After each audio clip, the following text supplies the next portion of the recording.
नमस्कार मित्रों, मैं हूं नीरज और आप देख रहे हैं एनके पॉलिटिक्स।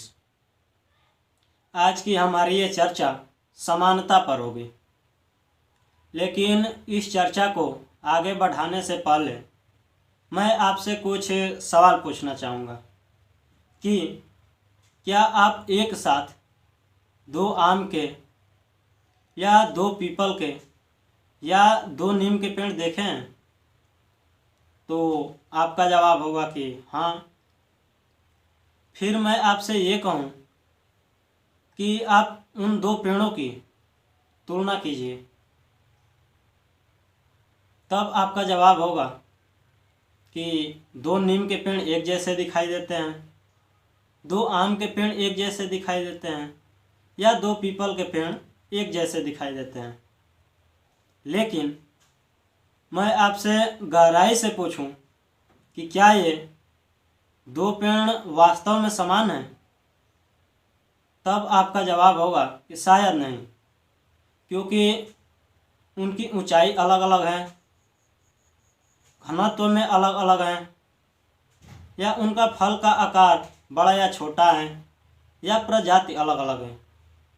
अर्थात वे दो पेड़ हमें समान दिखाई तो देते हैं, लेकिन वास्तव में ऐसा नहीं होता। यहाँ पर हमने इस उदाहरण को इसलिए चर्चा किया क्योंकि ये समानता या इक्वालिटी को समझने के लिए ज़रूरी है। इसी प्रकार समाज में जो भी स्त्री या पुरुष रहते हैं वो हमें समान दिखाई तो देते हैं, लेकिन वास्तव में समान नहीं होते। उनमें विभिन्न प्रकार की भिन्नताएं होती हैं।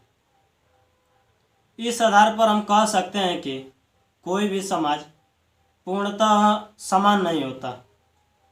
ये भिन्नताएं जाति के आधार पर, धर्म के आधार पर, लिंग के आधार पर, रंग या वर्ण के आधार पर, या कद के आधार पर, या राजनीतिक, सामाजिक, आर्थिक या सांस्कृतिक आधार पर होती हैं। धीरे धीरे ये भिन्नताएं रूढ़िवादी होती जाती हैं और अंततः सामाजिक नियम बन जाती हैं, जिसे कोई भी व्यक्ति आसानी से स्वीकार कर लेता है। जैसे हमारे यहाँ जन्म के आधार पर जातीय व्यवस्था या महिलाओं को मंद बुद्धि या कमज़ोर बताना है। हर समाज इन्हीं असमानताओं को दूर करने के लिए संघर्ष करता है। तो बात आती है कि ये समानता होती क्या चीज़ है। समानता की परिकल्पना विभिन्न प्रकार की संकल्पनाएं जैसे स्वतंत्रता, न्याय, सामाजिक न्याय या बंधुत्व आदि के साथ जोड़कर की जाती हैं। इसलिए समानता की परिकल्पना अकेले नहीं की जा सकती। समानता का मानक हर समाज के लिए अलग अलग हो सकता है। जो समाज जिस पायदान पर खड़ा है या खड़ा होता है, वहाँ के अनुसार वहाँ की समानता की परिभाषा तय होती है। समानता के साथ ही एक शब्द समता भी आता है, जिसको हम सामान्यतः एक दूसरे के पर्यायवाची के रूप में देखते हैं, लेकिन ऐसा नहीं है। समानता की अवधारणा यह है कि सभी व्यक्तियों को समान अवसर प्राप्त हों एवं समान कार्य करने वाले व्यक्तियों को समान वेतन हो, या सभी व्यक्तियों के साथ सामाजिक स्तर पर एक जैसा बर्ताव हो या एक जैसा व्यवहार हो। जबकि समता यह कहती है कि व्यक्तियों को ज़रूरत के हिसाब से अवसर प्राप्त हों या ज़रूरत के हिसाब से बर्ताव हो या व्यवहार हो। हम इसको कुछ उदाहरण से समझते हैं।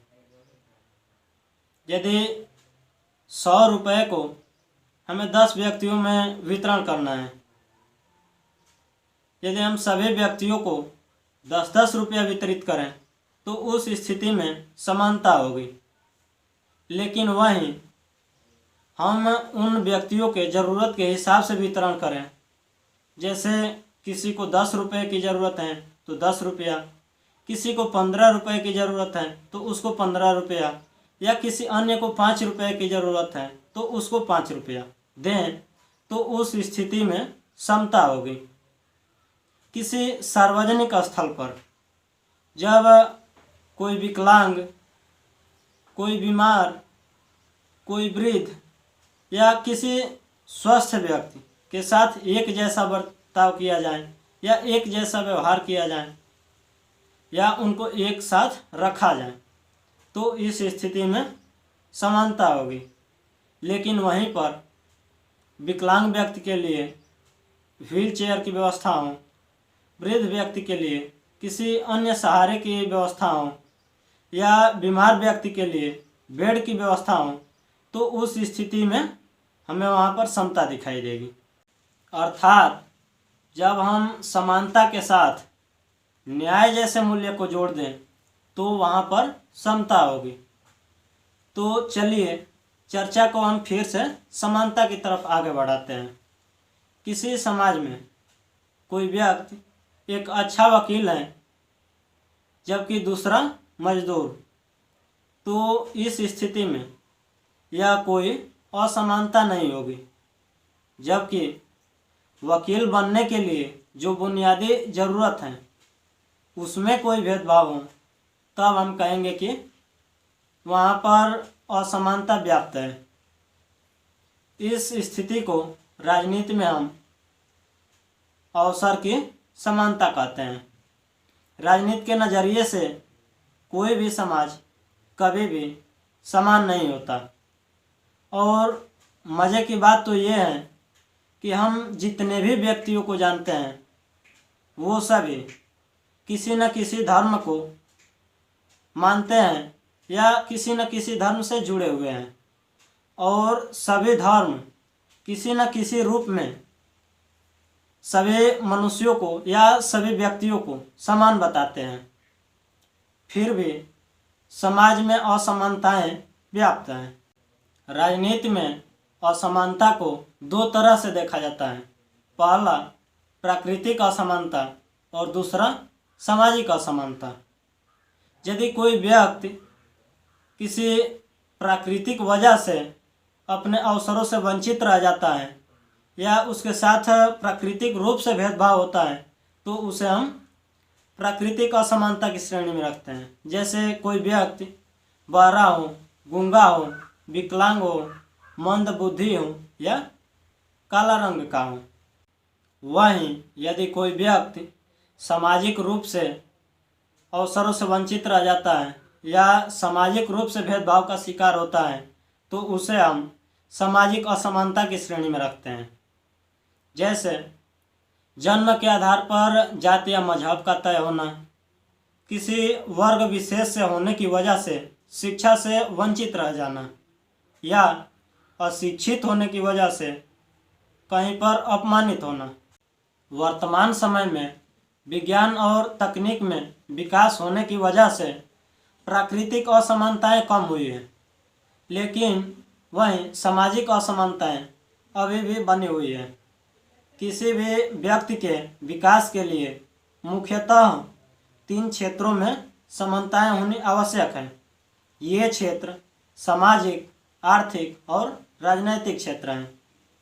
ये सभी क्षेत्र मनुष्य के विकास के लिए आवश्यक हैं, अर्थात मनुष्य इन सभी क्षेत्रों से जुड़ा हुआ है।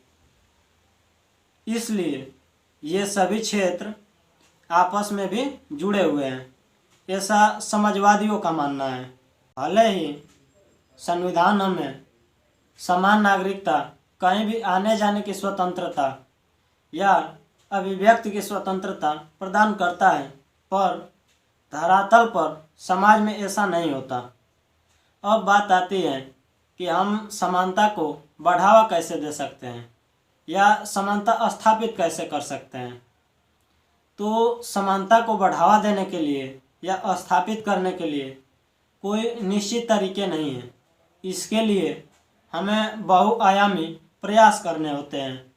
ये प्रयास संवैधानिक, राजनैतिक, सामाजिक व सांस्कृतिक आदि क्षेत्रों में होते हैं। भारतीय संविधान में अनुच्छेद 14 से अनुच्छेद 18 तक समानता के पक्ष को रखा गया है। इसी तरह से राजनीतिक स्तर पर सरकार को नीतिगत फैसले व राजनीतिक निर्णय लेने चाहिए तथा सामाजिक स्तर पर शिक्षा, सांस्कृतिक विरासत, गरीब या दलितों को बढ़ावा दे करके समाज में असमानता को कम किया जा सकता है। असमानता समाज से पूर्णतः खत्म नहीं हो सकती, पर सभी व्यक्तियों को इसे कम करने का प्रयास अवश्य करना चाहिए। इस प्रकार से समानता अपने आप में एक बहुत ही पेचीदा विषय है। उम्मीद है आज की ये चर्चा आपको अवश्य पसंद आई होगी। आप अपने समाज में या अपने आसपास किस प्रकार की असमानताओं का सामना करते हैं या हमें कमेंट बॉक्स में अवश्य बताएं। फिर मिलते हैं किसी नए वीडियो में नए टॉपिक के साथ। धन्यवाद।